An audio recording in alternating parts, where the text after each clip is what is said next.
Good day and welcome back to another Dbz Dokkan Battle video. In this video we're going to take a look at the second stage of the When Wishes Backfire Birth of the Shadow Dragons event and, take a look at Rage Shenron.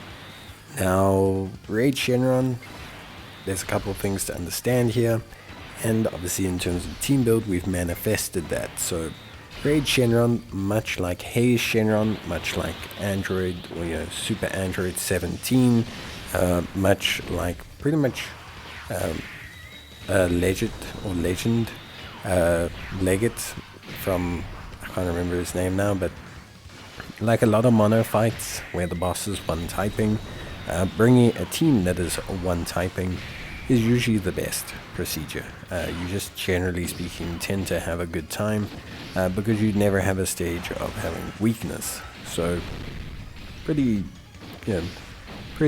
important. Now, in terms of Rage Shenron, beyond bringing a full int team, which we'll go into, he does have a couple of mechanics we need to be aware of. So he's immune to attack lowering, he's immune to sealing, he's immune to stunning. That's kind of stock standard nowadays across all of these super hard events. But he also nullifies Ki Blast based attacks, which is quite annoying. So any unit that uses a Ki Blast attack, those being the super attacks that have the little Kamehameha symbol next to them, these units will have their attacks nullified. So that causes you a little bit of, discombobulation, a bit of concern.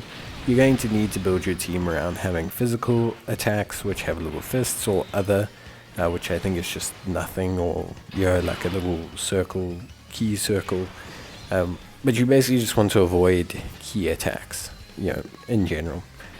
Then he also stuns you, which can be frustrating, and he obviously also potentially can seal you as well. So he's got, a couple interesting little mechanics, which is quite frustrating but not the end of the world. How we're going to be building the team, we're going to be using only a free-to-play team, which it doesn't mean anything, by the way. When people do free-to-play challenges, a lot of the times it's actually harder to get free-to-play units than it is to actually take on the stage. Like, most times you're either working a couple years behind, or the free-to-play units take quite a considerable grind, especially things like Prime Battle, a lot of easy A's and things like that. So yeah, don't panic too much when someone says free-to-play. It doesn't mean you're bad, it just means you probably haven't bothered to farm the free-to-play units. That's really the truth. So let's take a look at our team and how we've built it. So the only non-free-to-play unit that you'll see here is obviously the Friend, LR Perfect Cell. And yeah, it's cool. He's a great unit, obviously exceptional, really strong after transformation as well, which is what we need. He's going to be our primary damage dealer, he's going to be a source of healing, he's just going to be a machine. He's just really awesome. He's obviously been fantastic since his easy A, and yeah, I would say he's just really solid in general. Just a super duper powerful unit, really good, and he covers us with his int type lead as well. In terms of our lead, we're using the Easy Aid Metal Cooler Army. They're 130% extreme lead, or 120% I believe, and they're very solid, decent damage dealer, decently tanky after their supers, and they provide some healing. They're also going to link pretty well with this int Final Form Freezer, who's also going to be one of the tankier options in the team. Int Final Form Freezer has 50% damage reduction when guard is active, and when you're an int type facing a tech type unit, your guard is always active. So he's basically, completely ready to go. And very similarly with Android 16, Android 16 is also an incredibly strong unit. For an exact similar reason to Freezer. He's just kind of a more updated version. He has higher levels of damage reduction, and he's just a little bit better, and he can tank perfectly fine. So between him and Freezer, we kind of have our first slot options that will be prevalent with us throughout most of the event. Alongside Android 16, you're going to place the Friend Cell, and you're going to place Metal Cooler alongside the Final Form Freezer. And then all of a sudden things are looking okay. We're going to have the Int Bubba Shop Deborah kind of float around, do his thing, support us, provide us with some good solid Int type supporting. And very similarly, we're also going to have the Omega Shenron float around and just provide some defensive debuffing, which is going to be helpful for us for the most part. So this is obviously a somewhat, I don't want to say gimped team build, but this is a very solid team. I think the Extreme Int team, generally speaking, is quite a solid free-to-play team on the Dokkan side. Like, I think Dokkan has some very solid, free-to-play Int units, and I think that's, showcased quite well in terms of, like, this team's performance. I think the whole team does an incredibly solid job. I think it's incredibly reliable, and I think, at the end of the day, it's a team that will get this event done without too many issues. Obviously, there are some units that will have a key blast based super, and you can't really control this too much. Like, you can't really change up how this works too much, but you should be able to get a decent level of performance out of the team anyway.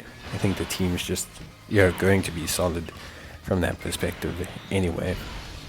So that basically kind of covers it. Obviously, the transformation of Cell is super duper crucial, because that's going to be a huge source of our damage. And one nice thing is that Rage Shenron does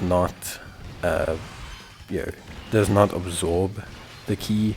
He doesn't regenerate health off of it, which I think would have made this significantly harder, but instead he just kind of nullifies it, which makes the event manageable. I think if he was absorbing it for health, you'd have to be a lot more specific about which units you bring, but I think most of them do fine, because it doesn't really matter. It doesn't really matter what he's sort of doing as a unit, because you can kind of handle it, because he's not healing back up. Whereas if he was healing back up, he would stay topped up for a while, and I think this would just give people some concerns and some issues to resolve. But honestly, the first two Shadow Dragon fights, not too hard, but then again, it was the same with Red Zone. I assume that they will definitely get harder over time. And but it is nice to see that there's still some level of discrepancy and accessibility, and I think that's needed always with these games. I think it's super important that players have the ability to complete even recent events, at least the first couple stages, without having to use the latest and greatest units, or even deep dive into their top choice of units and top teams and things like that. So I would say overall quite cool. It was a lot of fun running the stage, and it was a pretty decent, pretty effective run. I would say honestly it was just really well planned out. Cell's going to use his active skill. It's going to be nullified. Don't worry, it's to give him the attack boost for his follow-up attack. It's not without reason. It's not just to waste it. But overall I'd say pretty just decent stuff. I think for the most part players can benefit from giving this event a try, and I think most of you should have a fairly decent time. But that's pretty much going to cover everything from me. I don't think there's anything else that I need to cover or can cover realistically. And I think at the end of the day, everyone should be able to get things done. But if you do need any more help, of course, you can let me know.